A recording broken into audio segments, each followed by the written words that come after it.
Oh, I just said I'm ready. Yeah, I'm ready to go.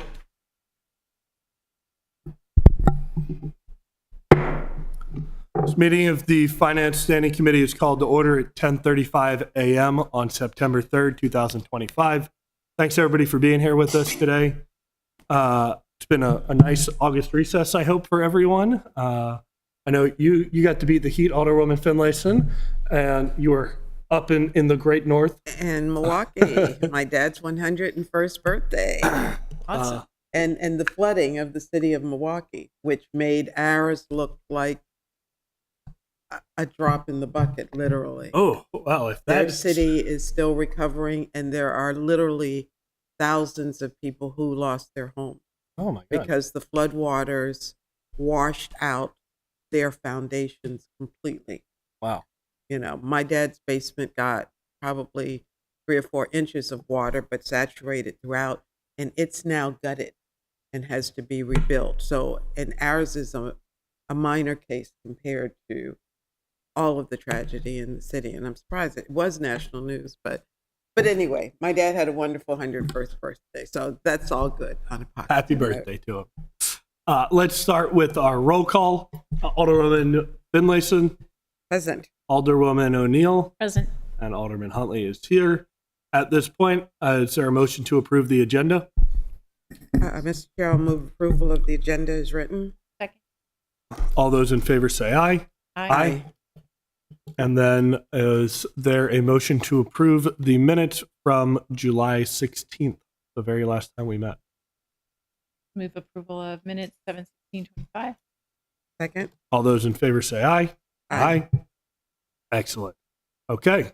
Looks like we got a couple of grants to approve. You know how much I love money from other people, from other entities besides city taxpayers. Let me be clear. So, starting with SA 326, this is a grant to APD. Captain Miguez, you're here, right? Yeah, good to see you. It's been a while for everybody. It feels like a homecoming. I'm used to seeing you guys practically every other week. So, can you tell us a little bit about SA 326? Yes, Captain Amy Migueth with Annapolis Police Department, the Captain of Administrative Services. This is a grant through the Governor's Office, Gun Violence Reduction Grant. We applied for more funds than we received, but we received just over $9,000 for overtime for officers to work in communities that have experienced gun violence and to make arrests for people wanted for gun crimes. So that's what this grant will be used for. Great. Any questions? I do have a question. Captain, this looks like a very small amount compared to what we've received in the past. Can you tell us what the amounts have been in the past and why the change? We have not gotten this grant for several years. We've applied unsuccessfully for it in the recent past and not been awarded any money. So I think we asked for 40-some thousand for the same kind of funding to pay for officer overtime in these communities experiencing gun violence. Grants have slowly been getting less and less through the state, and this we're happy to get it this time at least, but we were not expecting to be funded for the full amount, even what we asked for. So, but we have received this grant in the past, just not in the recent. Right. Okay. All right, thank you. Yeah, no problem. Just out of curiosity, what does this equate to in terms of how many overtime hours? Let me see.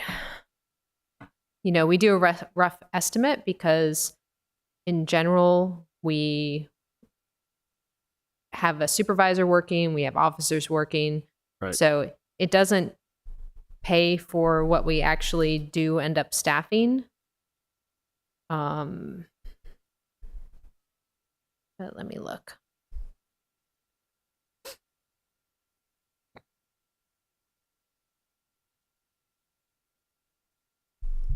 It equates to about 20 hours for a supervisor and about 103 hours for an officer. Okay.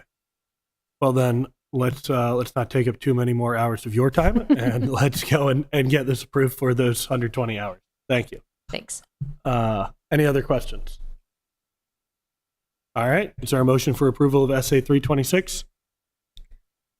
I'll move approval of SA 320. Favorable recommendation. Second. Sorry, I'm out of practice. All those in favor say aye. Aye. Excellent. Thanks for being here, Captain Miguez. Next up, we got SA 426 from Department of Transportation, Capital Reserve. Do we have somebody here for that? No?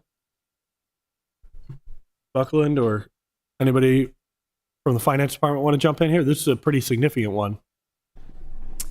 Yeah, so the explanation is we tried to explain as much as we could in there. It was a error in the budget process. There was a budget revision throughout the fiscal year in FY25 that actually already accounted for the grant. So when the budget was done for 26, that revision was not taken into account. It recounted the grant. So we don't have $810,000 in grants. We still only have that original grant that was already accounted for.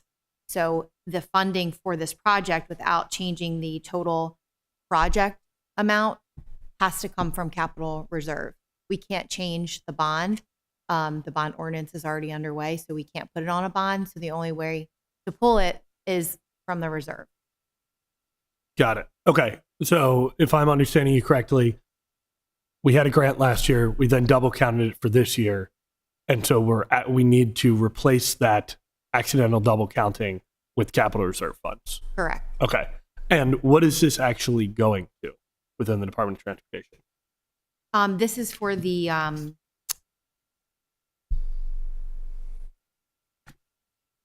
the roof replacement. Oh, So okay. it's a capital project that's already in the Underway. works. And And what does this do to our capital reserves? How do they look with this $405,000 taken out? we have now about 600,000 left. Okay. So what's the consequence if we don't approve this? I mean, given that, as you said, the project's underway, but also we want to make sure that we have appropriate reserves because we could have some other emergency, right? We could have some other thing that pops up, and we'd want to have that cushion still. Yep, definitely concern from me too. The other alternative would be to find another project that was approved in the FY26 budget using the capital reserves and take the funding from that project and just reallocate it to this project. So, and also keep in mind, this is a transportation project that's being paid with capital fund or capital reserve in the general fund. So that would be a decision if somebody on council wanted to make the amendment to switch to capital project funding instead of taking more, but you could, push out one of the FY26 capital reserve funded projects to 27 and use this funding right now. But that would be your choice. Yeah, Alderwoman O'Neill. Thank you. Along those lines, would it be possible for your department to perhaps make some suggestions as to which project might? Yep, we can definitely work with Public Works too and see if they have any projects in there that aren't going to happen right now or something that could potentially be pushed. Being that this is a transportation project, if transportation and the parking fund all had fund balance, that could be something that could be drawn from. But the other option would be to take from the parking fund balance to support the transportation fund. But the downside of that is that the parking fund balance then depleted. Yes, that the transportation fund is not self-supporting and the parking fund is already substantially supporting the transportation fund. So the well will run dry, yes, but those are the three options. We could see an analysis of perhaps best choice projects. Perhaps the council could take a look at weighing the odds of which project would be best to push off. Okay, yep, we can get together a list of capital reserve projects that were funded with FY26 budget. And then if there's something that's more favorable than another. Thank- But we can start by circulating that list Thank of you. what's on the table. I appreciate that. Thank you. Yeah, I think the idea of going down to just $600,000 in the capital reserve gives me some pause. So hypothetically, say we approve this, say some other emergency comes up, we need to spend $600,000 out of the capital reserve. Our capital reserve gets depleted to $0. What do we do after that when the next emergency comes? There will be just another little bit of reserve would be that when we do close the book, there will be another layer added, but that is money that is typically used. Like this year, we used $4 million in the budget process. So it would just be less that could be used in 27, but there will be a transfer into that to replenish that fund once the books are closed. But that's right now, we can't determine that. So that's Right. why we didn't use that as another option. And But just to give you a little bit of no, I get what you're you know, saying. comfort. And but the budget stabilization fund is not an option for that. That's something we would have to have bigger circumstances to tap Correct. into, right? Correct. Okay. Alderman Finlayson, you had a Yes, question? thank you. I would ask that the Director of Transportation be part of the discussion as we're looking at what projects are deemed to be eligible to be moved in any capacity. I know he's not here today, but I would like to make sure that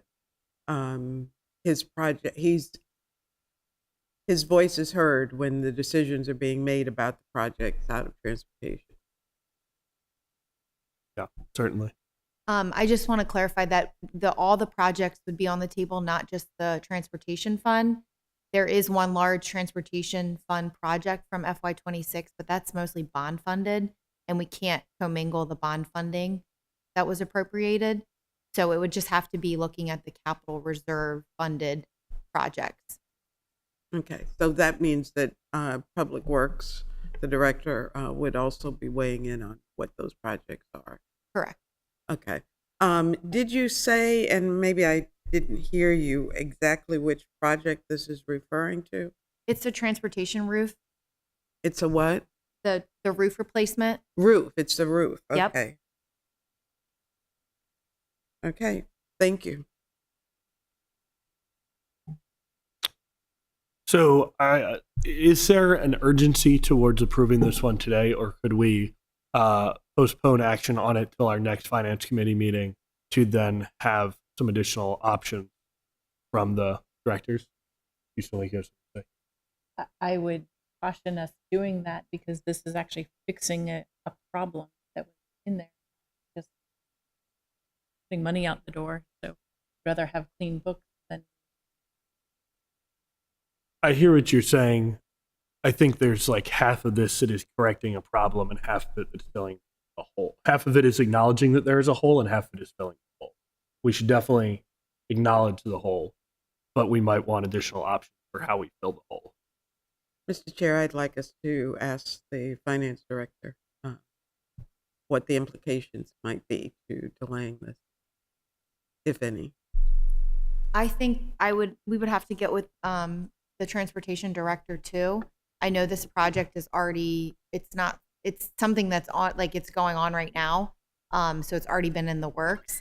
They do have the expenditure appropriation, so it doesn't change their ability to spend the money, but we essentially have negative bonds.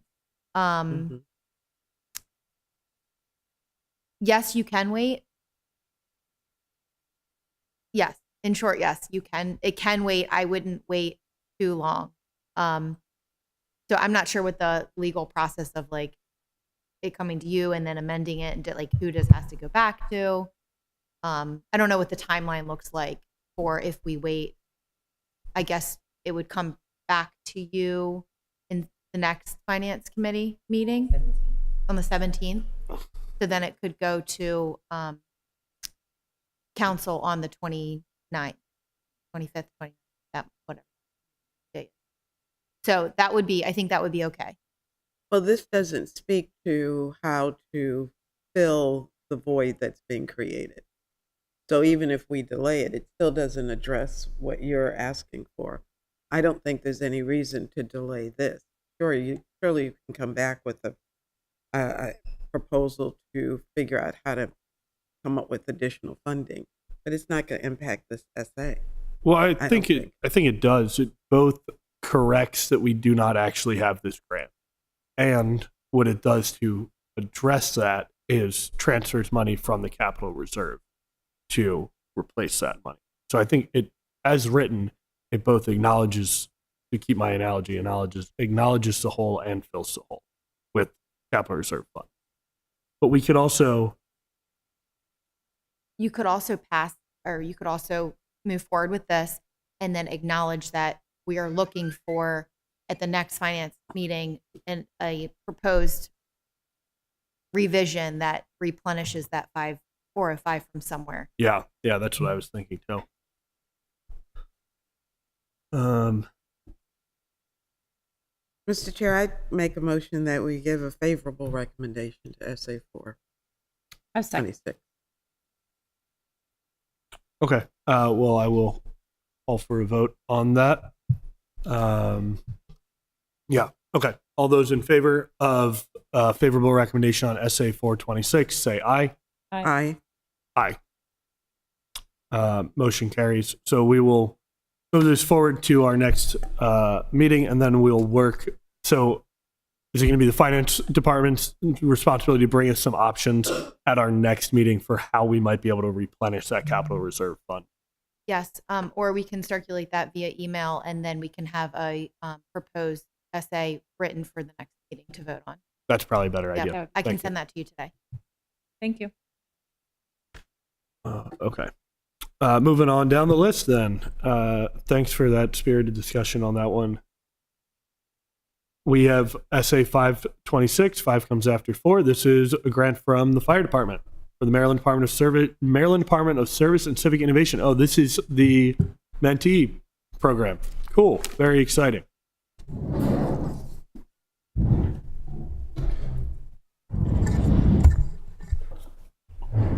Good morning. Doug Romali, Fire Chief. With me is Jeannie Coughlin, our Fire Administrative Officer. This program here is the one the council is aware of that we've been working on for probably the last couple of months. It came up relatively quickly, but this is the cadet program or intern program with partnership with the state of Maryland, the Annapolis Professional Firefighters, the city, and the Maryland Fire Rescue Institute, which is a portion of the University of Maryland. So the state is funding the hourly costs for these interns. And basically, the city of Annapolis is going to bring these 10 individuals in and train them to be firefighter EMTs. When they leave this program, they will come out with national certifications and be ready to go to work. And obviously, if there's positions open in the city of Annapolis, we will certainly be looking at these individuals because we're training them. But with that, this agreement comes some added cost on the city side that we had to come up with some funding. Because they are 40-hour-a-week employees and because of human resources laws, we have to be able to provide them benefits, at least offer benefits. So that was out there. They are individuals that are 18 to 25 years old, and most of them will not be seeking those benefits. But we also have to, because we're training them as firefighters, have to put them in protective clothing, which is costly. So we're picking up those costs. And some of the finance can go into it a little better with the human resources costs, but the city's got to pick up Social Security and FICA and that type of stuff. So with that, and this amendment is just where the areas are coming from, not only from the fire department budget, but the mayor's office came up with some money from Annapolis United, and I believe the city manager's office came up with some funding so that we can keep the costs down for the city of Annapolis, provide these interns an opportunity to find out what public safety is all about, and come out with certifications.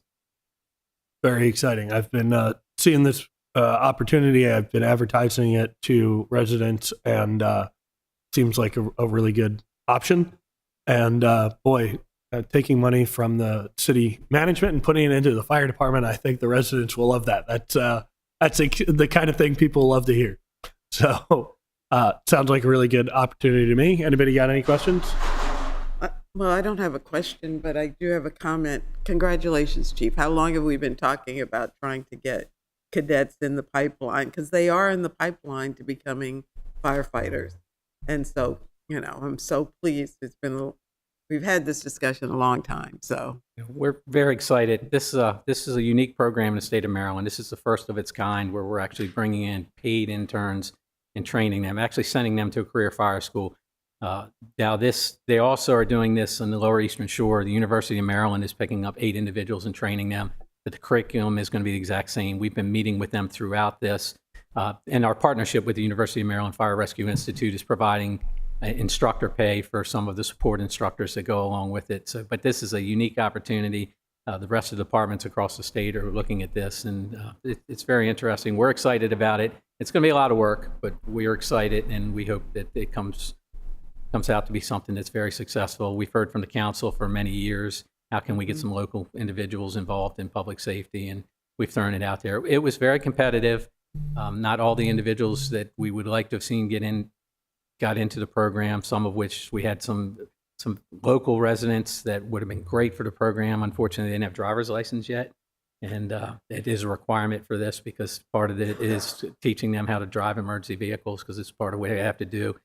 But I can tell you that our recruiters have actually talked to those individuals. We're working with them. We're going to keep them in the pipeline for recruiting in the future and actually reached out to help them maybe get their driver's license in some of those aspects. So it's opened up a lot of opportunities for our staff to at least talk to some people. We went out to the local clergy, to the high school, and talked to some of the counselors. So it's been very interesting to watch this program come forward, and we'll keep you posted as it moves forward.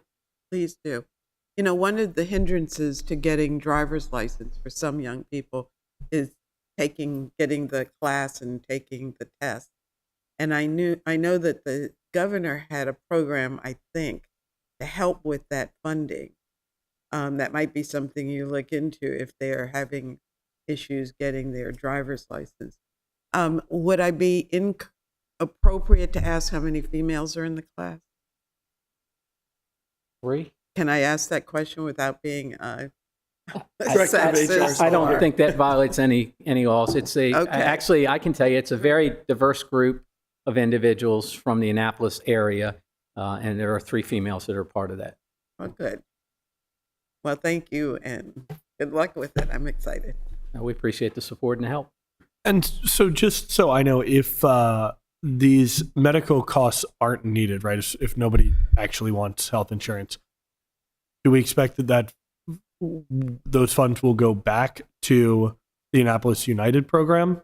The funding that currently in there, I believe, is $40,000 from city manager's office and the office of the mayor. We feel we're going to have to utilize that. We actually talked to the individuals beforehand and make sure, because I'll tell you, the finance director was concerned about some of the cost involved in it. And at one point, it's like, we may not be able to do this because of those costs associated with it. But we did our research. We talked to the individuals. We know where we need to be, and this is what we need to run the program. So there will not be any cost savings. We're actually taking some money out of the fire department budget that goes towards it for some of the other aspects needed for it. Got it. Okay. Thank you. I must have misunderstood something you said earlier. That's all good then. All right. Anything else? No? Is there a motion for a favorable recommendation on SA 526? Mr. Carroll, recommend a favorable recommendation for SA 526. Second. All those in favor say aye. Aye. Thanks so much for being here. Very excited to see this get off the ground. Thank you. Okay. This next one is interesting. It says city council on here, and I didn't know about it. So this is 10th SA 626 is moving some money from the reserve for one-time uses into city council special projects for a grant to the Maryland Banneker Douglas Tubman Museum. Where did this come from? What's the genesis? This was a request that Alderman Gay had brought to us related to the Tubman Banneker Douglas, in the wrong order, museum. And so this is related to that. They are hosting an after-school program for youth and planning a trip to Africa. And Can I ask, where in Africa? I'm sorry. You know where in Africa? I actually do. I'm sorry. Travel to Senegal. Senegal. Okay. Yes. And so he was asking whether the city could support a grant for that purpose. So we have prepared that, and obviously that discussion is now for you guys. But that was the purpose of the money and its origin. Go ahead. Sorry, thank you. Do we know what the grant is covering? My understanding is that it is support airfare and travel expenses for those youth participants. For one, I actually am not sure how many. There's my understanding is there are 10 students total who will be taking that trip. I cannot imagine $10,000 would cover 10 students. So it is some subset of the students who would be going on that trip. Excuse me, I think there are other organizations that are also contributing. And the fact that the city is the contributor encourages others to also. Correct. Thank you. Yeah, I have been pretty opposed to spending our one-time use funds on all sorts of things, and I think I'm going to stay consistent on that and say I'm not a fan of this. We spent down what was $4.5 million into like less than $100,000, if I'm remembering correctly. So trying to take every last nickel out of that doesn't seem like a great idea to me. So that's where I come down on it. Did you have something to say, Director Moran? I just wanted to add, just for a point of acknowledgement, that it would bring our reserve down to 36,000. That was unspent in the. Thank you. Well, I'd like to repeat that our funds from the city will be used to leverage others. If your own jurisdiction doesn't believe in what your programs are, then it's very difficult to get others supported. Do you know, is that sort of a formal thing? Like, are we part of some kind of formal matching requirement, or it's just a sort of we're trying to make that encouragement? Are you asking for whether the city, many of our nonprofits who come to us for funding need our funding to leverage county, state, and national funding. There is no formal process, but we do know that when they look at the applications, they're going to ask what your local jurisdiction is doing. And again, if the local jurisdiction doesn't support the program, then it's difficult to get others to support your program. So no, the answer to your question is I don't think there's a formal agreement of some sort. It's kind of a given. Yeah, I get what you're saying. It shows our confidence. All right. Is there a motion for a recommendation on this? So I'll make a motion to give a favorable to SA 626. I'll second. Okay. All those in favor, say aye. Aye. Aye. All those opposed, say nay. Nay. All right. Motion passes. This will go to the council. All right. Next up, we have 01225, but I'm pretty sure Alderman Arnett wanted to withdraw this. Does anybody have information to the contrary on that? No, that's when the three or the four of us last met. That's what he was in agreement to. I've been told that it has to be pulled on the floor, so that's why it still has to come to Finance Committee. Got it. So I guess we can just make a quick unfavorable recommendation on it, given that. So I would suggest we take no action as opposed to an okay, sure. All right. So do we need a motion for that, or we can just move on? I'm sorry. Do we need a motion for that, or we can just move on? No, All right. Yeah. Easy peasy. All right, here's the real meat of today. 03125, general obligation bonds and bond anticipation notes. Very exciting stuff.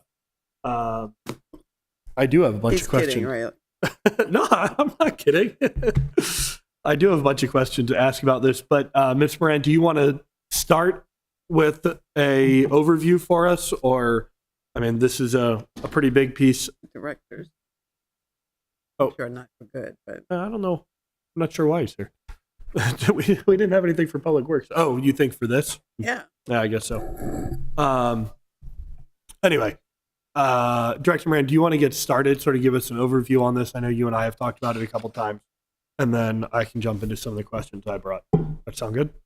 Yep. I will welcome any questions. It's obviously a lengthy document, and a very formal document that's actually written by bond counsel.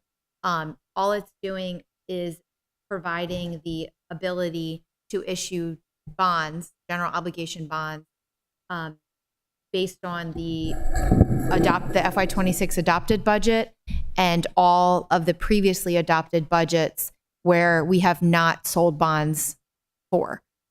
So the appropriation for bond funding or bond issuance has been obviously taking place from FY22 to FY26 without actually going to bond sale. So we were able to utilize cash reserves and prior proceeds from bonds, ARPA funding, and a multitude of things to cover our cash needs, and no bond sale was necessary or needed. So this this ordinance, although looks very large, it's because those bonds have not been sold for such a substantial amount of time. The finance department, I do not plan on issuing bonds at that rate or that amount. That just is what we need in order to have the ability to match the previously appropriated bond funding plus the additional 26 bond funded projects. This also gives the option, you'll see there's been some questions on what the bond anticipation note is. And that is if the city decided that we were not going to go to bond sale and issue long-term debt, there is the option to pivot and do short-term debt. And then within 3 years, it has to be rolled over into long-term debt. So it's an interesting discussion on what the interest rates are doing and what our predictions are. There's pros and cons to both. I think it is a discussion on what cash is going to be needed and what projects are moving forward. Oh, and then, yes, another issue or another question that was brought up was, what does this do to the previously approved bond ordinances that have not been exercised? And if this is not passed, the FY25 bond ordinance stays in effect. We can issue bonds up to that amount, but only to the projects that were included in that ordinance. So anything from 26 budget that was either a new project and bond funded or additional funds that were added to projects that were bond funded, they would not be able to be spent with bond proceeds. But if this passes, then it supersedes the previously approved bond ordinances. So this is not 73 million on top of the other bond ordinances. Okay. That is very helpful to understand. Thank you. Well, like I said, I brought a bunch of questions, but I'd turn it to my colleagues if either of you guys want to start first with any questions you have about it. Well, I'll start, yes. But I would like for you to repeat something you just stated. You said the 70, what is the number? 71, 73? 73. Is not new bond funding is what you're Correct. saying. So you said bond funding that was approved through 25, it's accessible. But 26 is not? Did we not pass legislation? Or is this the legislation? for Correct. This new- is the legislation to include the projects that were included in the FY26 budget and bond funded, New project. or existing projects that added new bond funding to them. Okay, I think that's what we need to see. Which of those projects and what is added to those projects? You know, in my mind, and I think I've had this discussion with others, for for some time, we've said we have more bond funding than we're capable of using. And this is DPW's telling us when we can handle all of these projects. So on top of what projects we're not able to get to, we're adding additional funding, or are we not? And I guess that's the question. That's what we need to see. Yep. So included with the ordinance was also a couple schedules. And if you look at the Exhibit 1, that's really where the breakdown of the projects is. Mm-hmm. At the very end of that chart, that's where you'll see the 73 million at the total at the bottom. So if you have it in front of you, I can walk you through the columns if that would help. Okay, I see the 73 million. I guess that would help. I guess it's the last two columns that we're talking Yes. about. So if we want to take the very first project and walk through that as an example, Okay, the Acton Cove. Yeah. Correct. One of my favorites. Yep. So you'll see the first column with numbers is the prior approved appropriations. Okay, the 91.8. Yep. Okay. And then the next column is what or prior. So that's an additional, or is this now the new total? And if so, where does that come from? So Let me jump in a second. yes. You guys are talking about two different columns. No, So- we're not. We're talking about the last. But you said prior approved appropriations. You said 91.8. Those are two different columns. Correct. The prior approved appropriations column where the number is 197,610. That's the column Director Moran's on. Yep. So you wanted to start from there. I just want Yes. to make sure we're starting over on that. Okay. So Okay. the 197,610 is Mhm. prior approved appropriations. So anything prior to the FY26 budget. The next column, 535,000, was what was added funding through the FY26 budget process to the total project. Next column, 732,610. That is the combination of those two. So total project appropriations is now 732,000. Moreover, the breakdown of that 732 will be the next four columns, which are capital reserve or other, 5,000, grants, 450, and then the remaining 277,610 is what is funded through bonds in total. So if you add up the 5,000, the 450, and the 277, that's going to give you that 732. So then the last three columns are just a breakdown of the bond funding. So the 91,829 and the 185,781 equal the 277,610. The breakdown of those is just proceeds from the general obligations that have already been spent, and then how much more we would need to issue in bonds to make this total bond funding whole. So we have not issued any bonds. We have not issued that $185,000 in bonds yet for this project. Okay. So sum total of all of those last columns will be the 73. The very far right column, correct. Yeah. So if we were to need all the money and all these projects were going to happen right now, and we anticipated needing all this cash, we would have to have a bond sale of $73 million. We know that that's not realistic.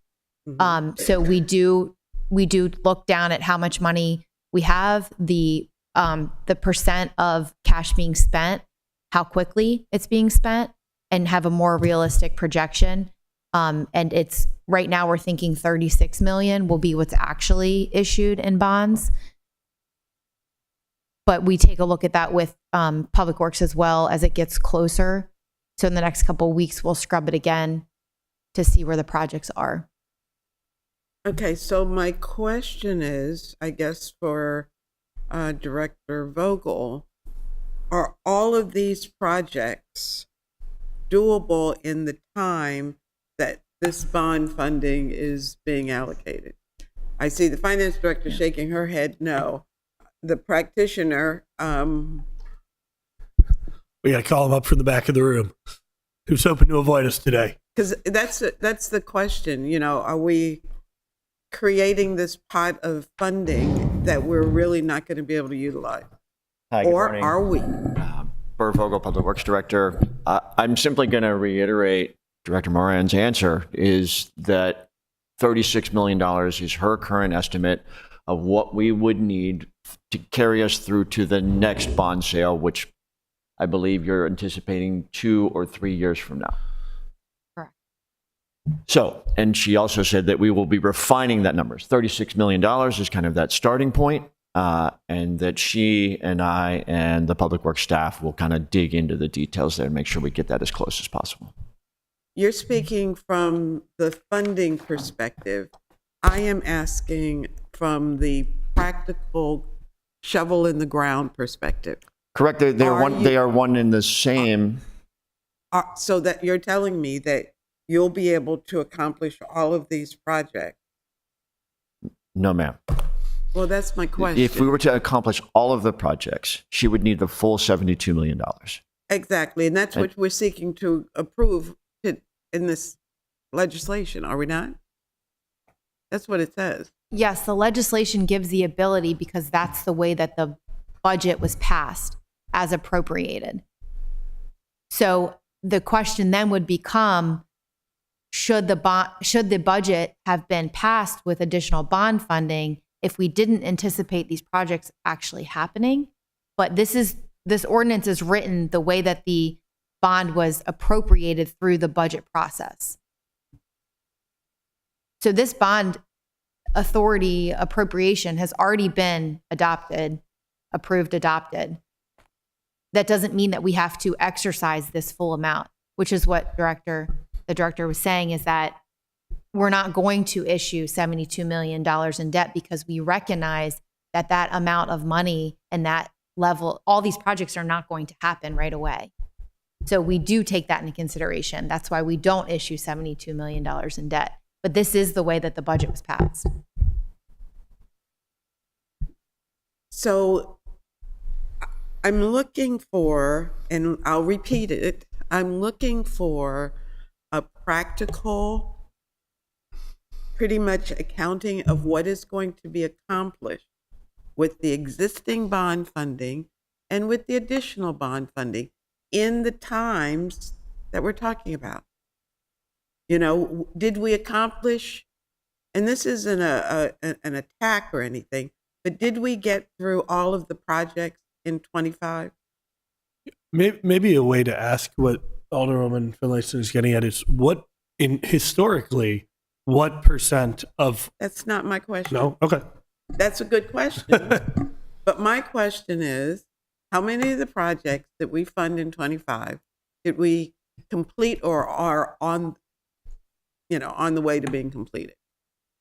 And how many of them are in 26 realistically going to be accomplished?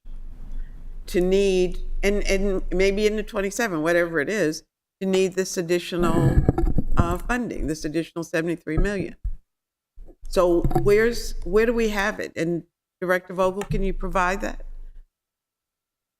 I mean, The document that I would point you to is the capital budget, which does indicate when projects are planned for construction, or specifically what we are proposing to complete in the next fiscal year.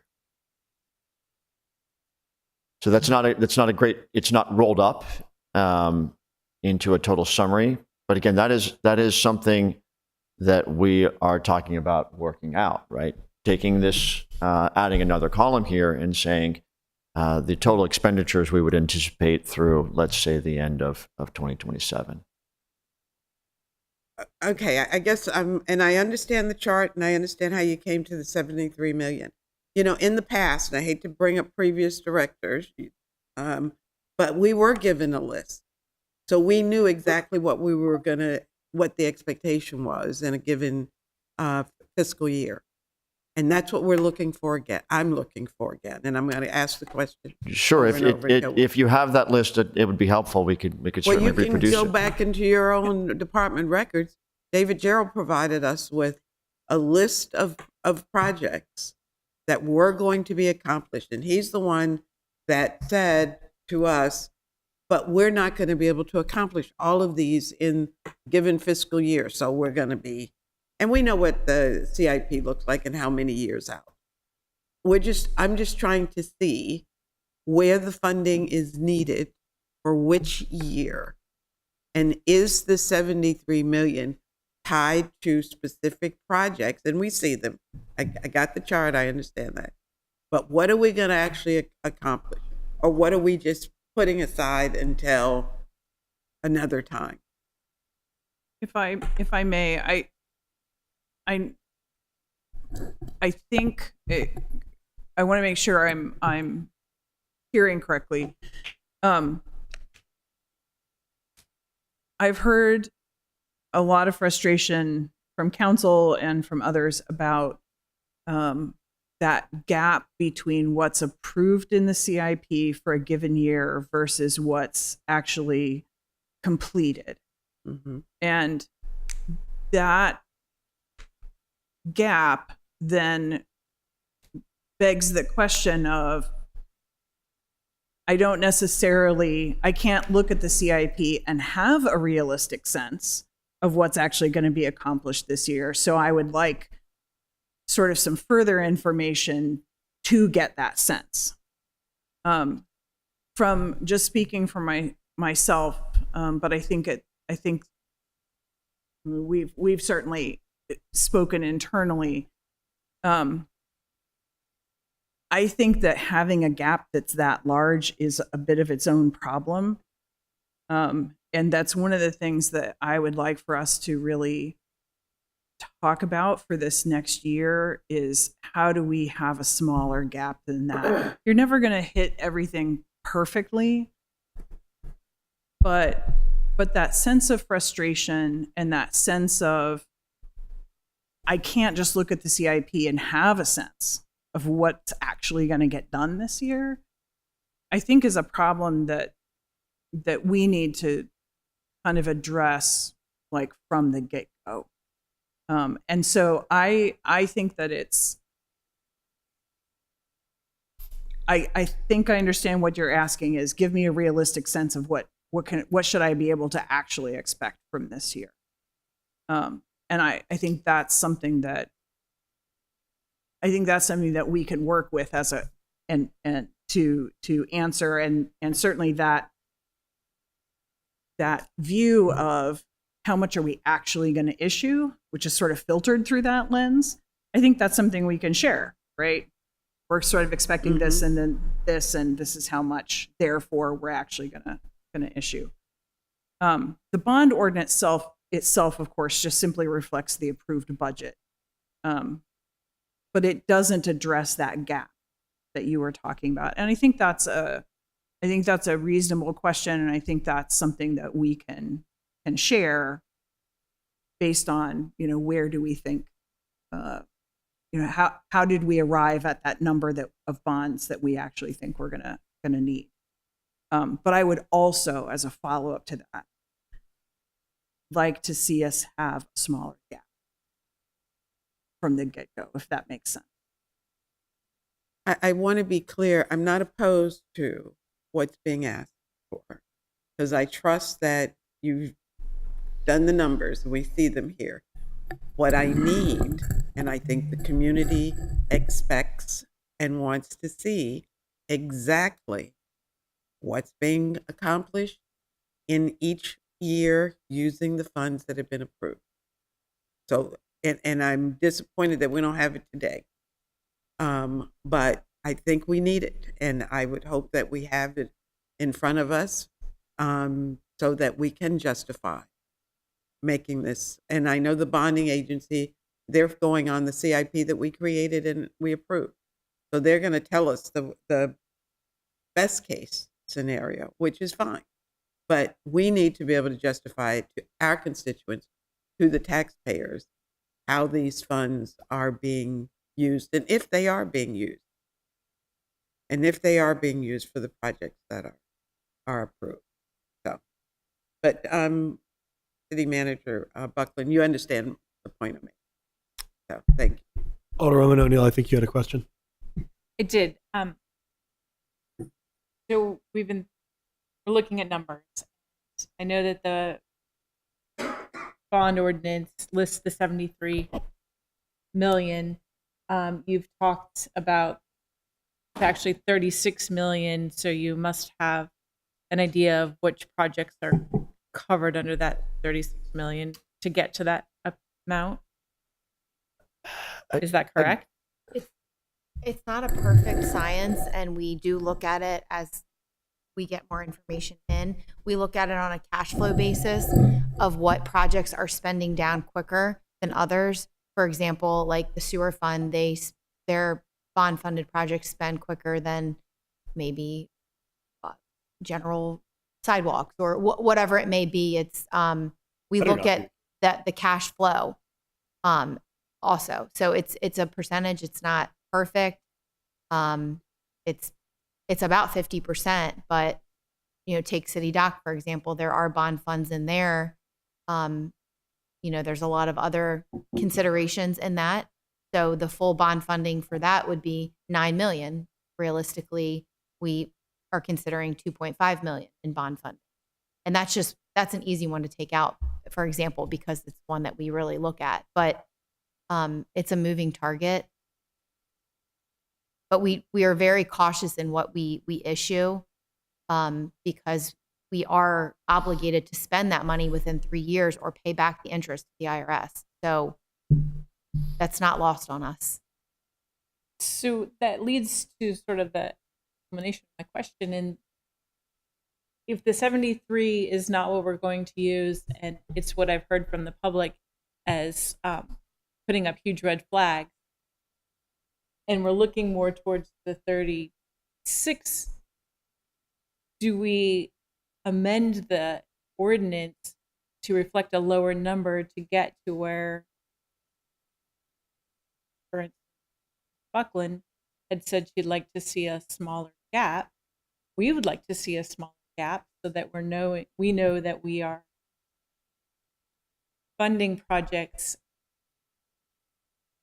in a realistic number versus a number that would cover everything, and we know we're not going to cover them. So I'm wondering if it makes sense for us to amend that, even though in our budget process we passed this number, so that we're not putting ourselves out there as we're just grabbing every dollar we can, but we're actually grabbing the dollars that we need to complete the projects that we know that we're going to be able to complete in the bond time. I think that's a budget question of this is how the budget was approved, and maybe in 26 it should have been approved based on realistic expectations of the project progress, and that bond funding should have been used in projects that we knew were happening or split between years that we knew they were going to be happening. Because in practice, yes, you shouldn't issue bonds on projects that are not actively moving. You should wait until they're going to be actively moving and then issue the bond. This bond ordinance gives us the ability to spend proceeds at the level that they were funded. So if you decrease the bond ordinance, you have to decrease the project appropriation because it has to agree. So we've appropriated now, for example, a project for Cars Beach. We have the budget authority to spend in that project, but the bond ordinance gives us the ability to spend those proceeds in those said projects. So if we decrease the bond ordinance, you're only approving that amount for that project based on the bond ordinance. So then you have a discretion between, or you have a discrepancy between what your budget ordinance is and what projects are able to use proceeds from. so they don't agree. Okay. I think I don't have a solution. I think that the budget was passed the way it was. And I kind of raised that question during the budget process of we shouldn't put the bond funds there unless, we know that project is actually happening in that year. And I do want to acknowledge, we actually did do some scrubbing this last year, Oh, yeah. right? It's, I want to make sure, Burr, the budget team, Rec and Parks, we did do some scrubbing this last year. We need to continue that, right? That was the start of a journey. So the city is aware of this, is trying to make some strides, but you're not going to get all the way to the finish line, right, on that first play. So, that's a journey we need to continue, clearly. Thank you. So, my first question is, I was looking at, and unfortunately now I can't pull it up, but I think maybe it was our presentation from Davenport. And it looks like this number, the $73 million number, is significantly higher than our previous bond sales. Could you explain how it differs from previous bond ordinances, and why that is? We go back and look at like the one from last year. Yeah, because we haven't issued bonds since 2022.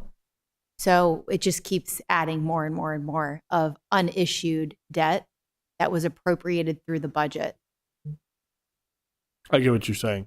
So we didn't need the cash flow for a number of reasons, whether it was the project status or the additional ARPA funds or Right. whatever it may be, delays.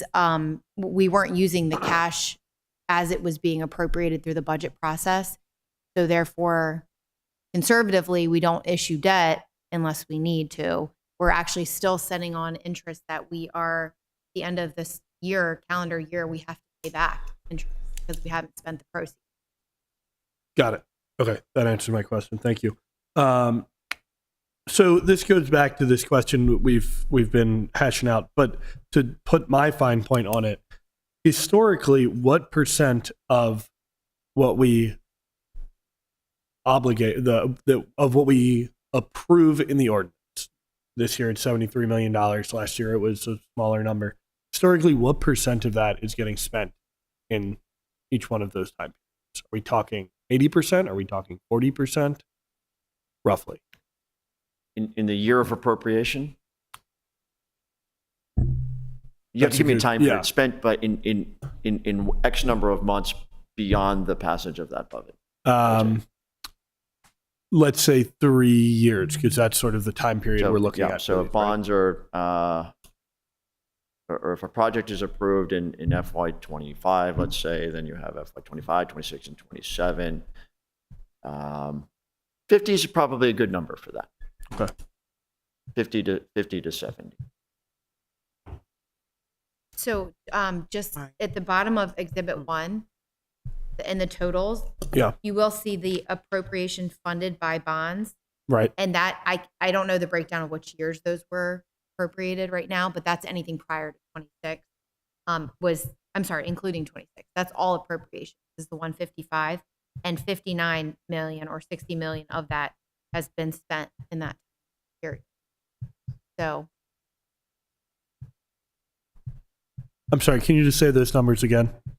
yep. So the 59.7 Mm-hmm. million, Yep. that's proceeds from the bonds that have already been spent on Right. those projects of the 155.9 that was appropriated.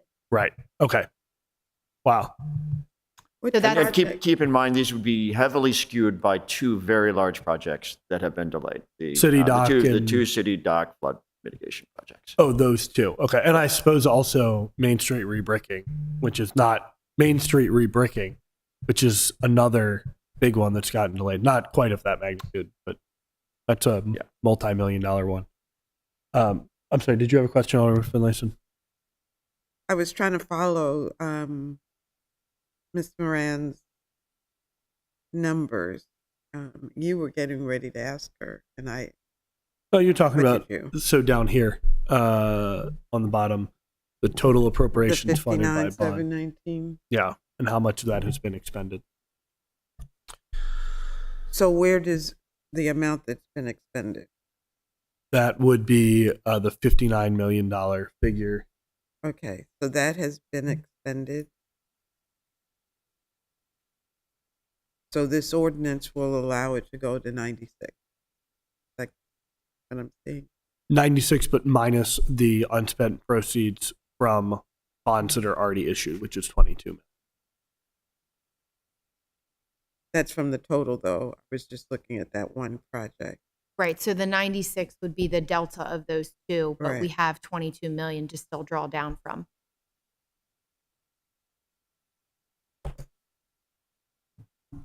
So this is a little bit of a different question than what we've been getting at so far. But because I recognize there's a difference between what we're authorizing to be issued and what we actually issue. But if we do actually issue the bonds, and then for whatever reason, we realize that we have significantly less of a need for that cash, maybe there's a pandemic and we get more ARPA money, whatever reason, then what are our opportunities to, for lack of a better term, call that back? So that's interesting question because I've brought that up as well. My the complication with bonds is once the debt is issued, you can't repay it. It's not just like a general loan. There's a lot of tax implications. There's a lot of criteria and restrictions because it's tax exempt bonds and because we're selling bonds with the assumption of an interest. It's somebody's making money off of it, you know. Right. So it's not easy. You can't just repay back your bonds. Otherwise, it would have made sense to use ARPA funds to repay and save on the interest, but you can't do that. So that is another reason why bans could be used. For example, if a municipality had a project that they knew they were eventually going to get grant funding for, well, if it's a reimbursement model, they're going to get a band, get that grant money. You can pay back bands. So you can buy off that debt. If you don't use the cash and you say, you know, we've decided not to move forward with this, or we need to rethink this project because we lost grant funding or we're getting grant funding, you have more flexibility with giving back that money and not having to pay the interest through 20 years or 30 years. But with bonds, that's once they're issued, they're issued. And so we're not making any distinction here between a ban and a bond. Correct. But are there examples where councils do get into that level of detail? I mean, it's certainly I can see the argument against it, right? We want to give you the flexibility to respond to market conditions, but it also seems like a very significant decision, the extent to which we issue a bond versus a ban, and we're not making that distinction here. So are there examples of places where the council does make that distinction? I'd have to do some research. I'm not sure what the level of detail that council usually gets into, but it's something that I've been discussing with Davenport, just in the fact that the short-term debt is also seeing about short-term debt. It's current market's like 3.75, where long-term debt Right. is about 4.15 to 4.25. So there is better interest rate right now in the short term, but the cautionary point or the con is that within 3 years or less, however you structure it, you have to roll that into long-term debt if it's not repaid. You either repay it or it goes to long-term debt. So if the market improves and we have a lower interest rate, which is what we're all hoping for, we could issue debt at a decreased interest rate. However, if the interest rate goes up and we haven't repaid those bands, we do have to roll that into long-term debt. So you have to be mindful of that, I guess, risk. Can you tell me some more about the factors that you're watching as you think about and try to assess what the interest rates are going to look like over the long term? Obviously, the overnight lending rate is one. Are we looking at trade factors? Just generally, what factors are you looking at to try and make that assessment? I'm just looking at the current market and the way that the trends are. We haven't seen any effect of the tariffs yet. I think that's very much to be determined. I think the volatility of the economic state right now is very hard to predict. We can't look at historical. It's very unknown. I think it's worth considering the bans right now. It's worth considering waiting to go to bond sale. It's going to be a very large discussion on what grant funding comes through, what projects are priority, and what's actually moving. I think these are all very valid questions. Yeah. I wish I had an easy answer. You're reading the Wall Street Journal. I get it. Well, yeah, watching C-SPAN, all the things. There was something you just said I wanted to go back to. You said it's worth considering delaying the bond sale. What we'd been hearing was that there's a real urgency for us to make sure we get this approved so you guys can go up to New York and do this bond sale. And I think it was October was the plan. Are those plans changing? No, that's not changed as of now. That would be a conversation with the greater whole. Under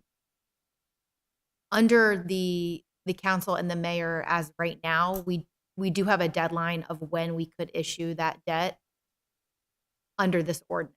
So it gets Can you remind me what that issue is? the debt with a new mayor after a previous mayor has already signed the bond ordinance and all of the documents that are required with the bond sale. So you want the same administration or the same people signing off that are agreeing to issue the debt that are actually issuing the debt. Got it. Okay. That makes a lot of sense too. But yeah, hard to do that with the amount of volatility we have. Could you help me make sure that I'm understanding Exhibit 2 correctly? So this is Exhibit 2 is the schedule of general obligation bonds outstanding. This is funds that we need to repay. Am I correct in that? This is all the total outstanding bonds that we have right now. This does not consider the new bond funding. Right. So if we were to issue 36 million, then we would be at 1.6. And obviously each year we pay down some of that principal, but this is as of the end. And so the reason that we have a particular column for proceeds from revenue bonds 2015A is that because we anticipate paying those off fully this year. Why was that specifically called out within? Now I'm back to Exhibit 1.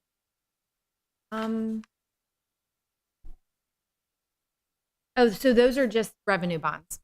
So revenue bonds are different than general obligation bonds in the sense that they are repaid they're not backed by the full faith and credit of the city. They're backed by like water and sewer rates and okay.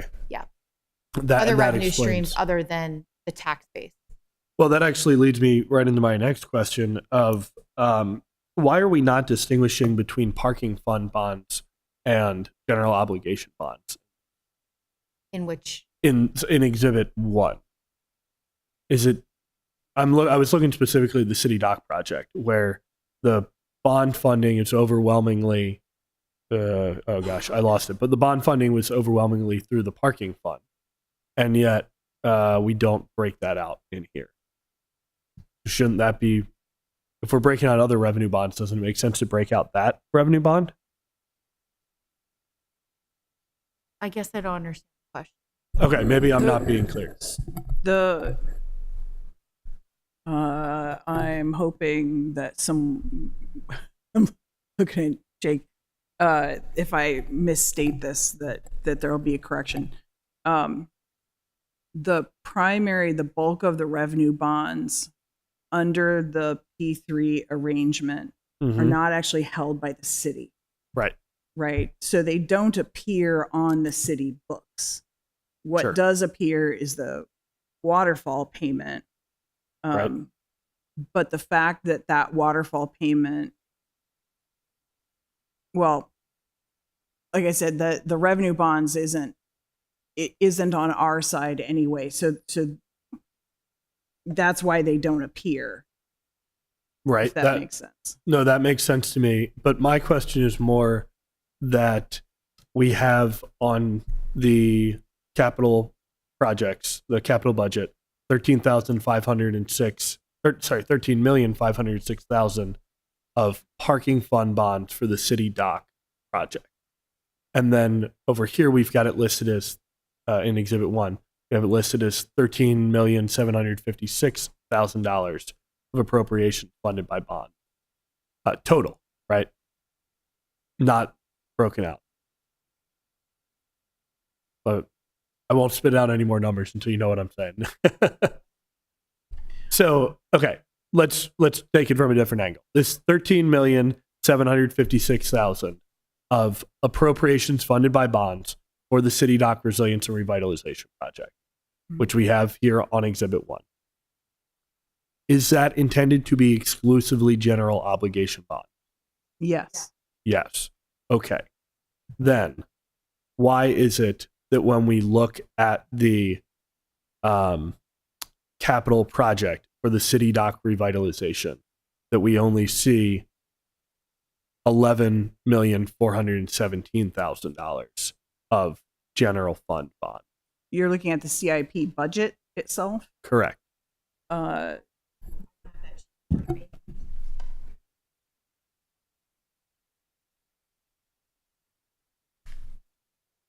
I can follow up with you. Okay. And this, well, and a big part of why I'm confused about it is because that 13 million breaks out into 4.5 and roughly 9. And yet within the capital budget, it's not showing that we have any prior approved general fund bonds for the City Dock project. So that really doesn't seem to add up to me. So if it needs to be a follow-up, we can put a pin in it. But those numbers just aren't adding up, and this is obviously a very big, very important project, as the Director Vogel was saying. So I want to make sure we've dotted all our I's and crossed all our T's on our biggest ever capital project. Yeah.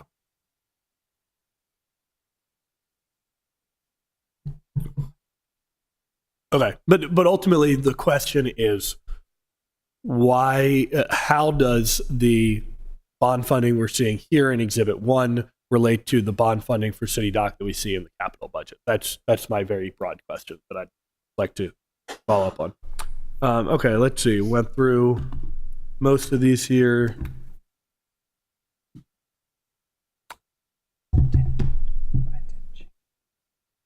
Okay, last thing I got for you, I think, is just the FAC recommended an amendment. It was pretty minor, but do we have a way of addressing that concern? I'm maybe looking over Ms. Reuter for that. The recommendation I believe that they had was to add Section 2 language, correct?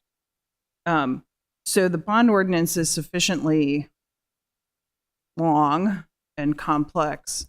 That language, it normally gets called out as this Section 2, but there's actually a whole bunch of sections to that ordinance, and it's actually in 27. Which is so if you look at the first reader, it's the last page under number 27. That's where the language is that says this takes effect, 3 days after. I don't have it in front of me, so I believe so you're that's it. saying it's Section 27, this ordinance shall take effect from the date of its approval. Yeah. So I think not that really language free is there, but it looks different than what we typically see in legislation. It's not called out. It's not visually separated. But I think the content is there. I think it looks different. And that honestly is I think up to you guys of how you prefer to for clarity and readability, and I think that's up to you guys if you want to make that kind of change. No, that I'm that not works. sure that the content necessarily changes, but the readability and the clarity potentially changes. That's Mr. Chair, it sounds like they just want us to fill in the blank, yeah. the date and the signatures and the like. I know. I was The in last that meeting page. and I didn't fully understand the request at the time, so Yeah. I think it's satisfied. I'll just muse and say I think it's kind of wild that we have in here that we have to put it into a newspaper in general circulation in the city, and we in a couple of years we very well may not have newspapers in publication in the city, but that's just my own musing. All right, that covers all my questions. I really do want to make sure that we get everything addressed with City Doc, but I think we can do that before this gets its final approval. I think we can move this forward out of this committee rather than hold the whole thing up. And so, either of my colleagues have anything more? Well, I'd like to, Ms. Moran, are you comfortable that the numbers are the same as in the CIP? Because the chair just pointed out, a $2,000 difference in the exhibit and what's in the CIP. So I trust these numbers came from the CIP document. No, it does tie. It's the 250 from the 26 budget that were general fund, plus the previously appropriated 3.5 million. So those total to the total you'll see in Exhibit 1. Okay, but that's consistent throughout. I'm just Yeah. confirming that's 3.5 million is not listed as prior approved appropriations in the budget book I'm looking at. Is that somewhere else? Can I come look at? Yeah, here. You want to just come take a look at it? I think Director Burr may have.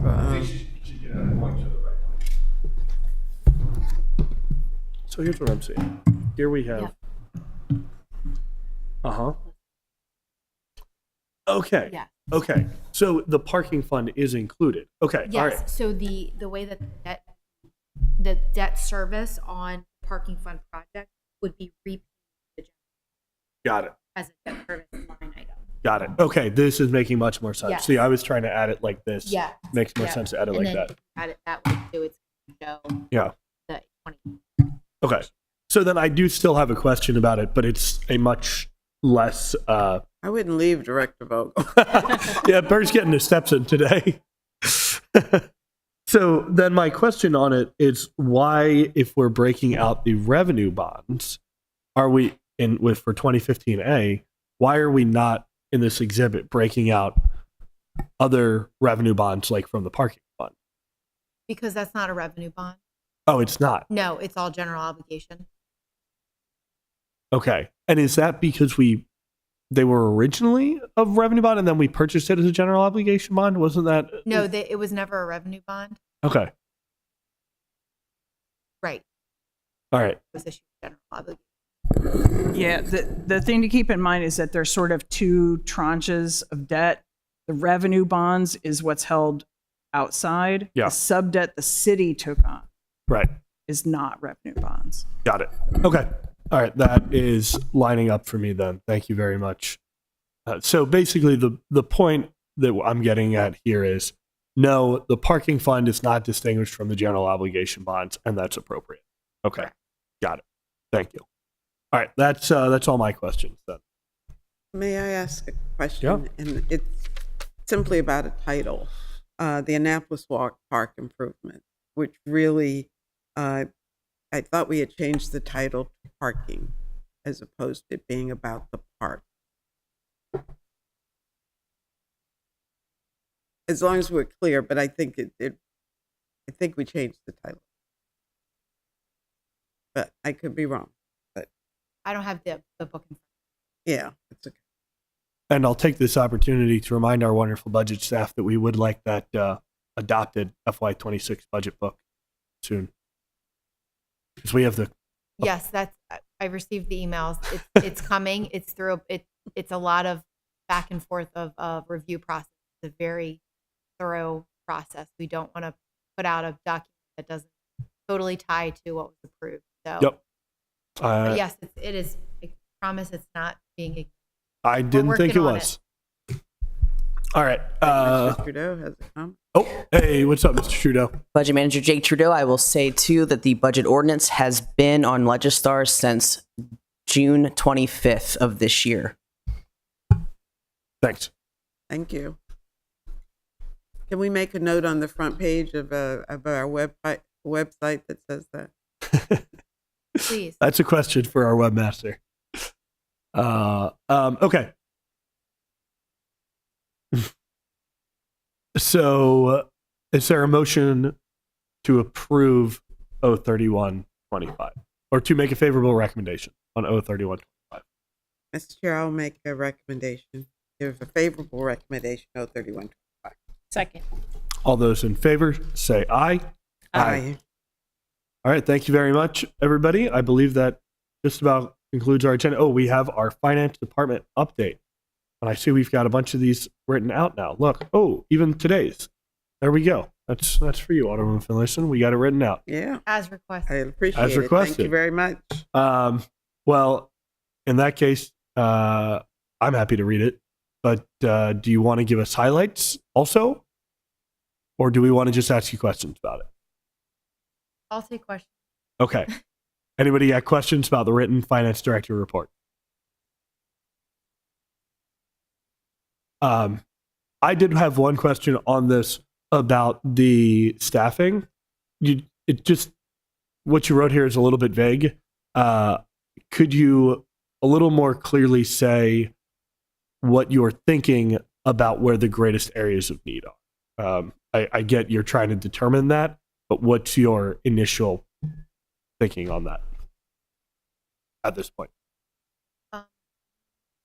I am looking at everyone's job responsibilities, where the tasks lie, shifting some responsibilities from staff that we do have right now and areas of growth. We're taking it a little bit slow, trying to plan strategically before we hire a full-time person, and not knowing where the need actually is. I'm at the deputy position that is needed. It's not clear to me yet whether it needs to be a split role at a different level, or if it's really going to be able, if we're going to be able to accomplish what we need with the detail we need in all of the different areas of finance. We have I don't want to say silo, but we have a lot of silos in accounting, 7 different areas that I believe are require a lot of oversight. And I don't know that one deputy can dig into the detail that's needed, or whether that's a different level, a lower level that has specific areas to hone in on. We also have, right now we're working with IT and a couple of other areas that I feel there's not efficiencies, that we can eliminate a large amount of workload that's unnecessary. So we don't want to hire, for example, somebody to help with AP when we're trying to do 3 things with IT right now that could drastically change the workload that's in AP. So it might make more sense, or it would make more sense to have an accountant that's helping with year-end close and monitoring of our receivables versus an AP clerk, when we're trying to make efficiencies at that level. So we're mindful of the need, but we're trying to be strategic in it first. May I Yeah, ask? go ahead. And this is, of course, the historical perspective. When we created deputies or the number 2 persons in the department, regardless of what they were called. The intent was to have someone to be able to step in those positions if need be. And so might it be valuable to bring in a deputy as you're reorganizing so that that person would have a full scope of the department as opposed to being brought in and just being told this is the way it is, and that kind of thing. So just for your consideration. Thank you.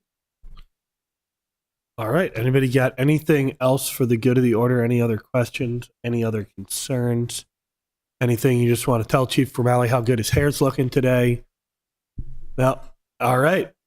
Seeing none, is there a motion to adjourn? Motion to adjourn? Second. All those in favor say aye. Aye. Meeting adjourned. Good job.